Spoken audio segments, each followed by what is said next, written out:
Sébastien Garato, Bold Eagle entre dans l'histoire en remportant la triple couronne 41 ans après Bellino. Est-ce que vous avez eu des inquiétudes dans le parcours?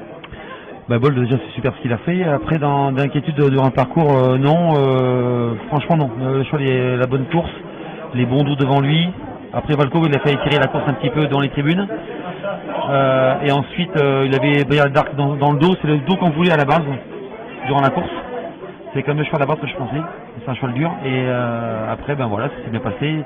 Et comme il a plus de vitesse que les autres chevaux, il a mis un coup de rein pour finir et il les a battus. Pas d'inquiétude dès lors, même dans le tournant final quand on se retrouve en 7-8e position?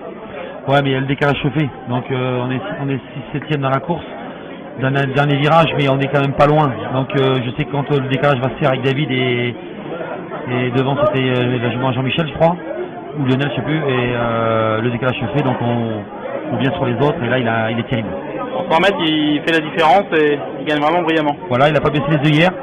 Et c'est un cheval qui a plus de vitesse, il a un coup de jarret terrible et quand il accélère vraiment fort, c'est un sacré cheval.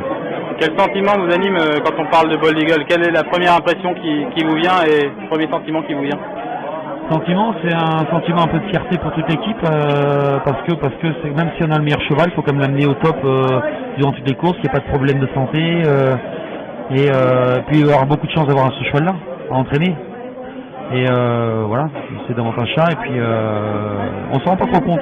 Quand on est dans les box, bon, on se dit voilà, on a Bold Eagle, mais bon, c'est plus les gens de l'extérieur qui nous mettent un peu plus de pression que nous. Il y a un vrai défi maintenant au printemps qui s'ouvre à lui. Voilà, bon déjà c'est fait l'hiver parfait.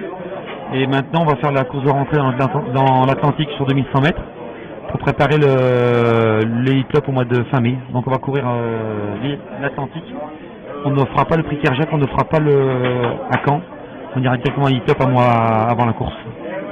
Surtout, je préfère le choix d'un mois sans courir. Je trouve qu'il est mieux. Voilà. À 15 jours comme ça, il est un peu plus tendu.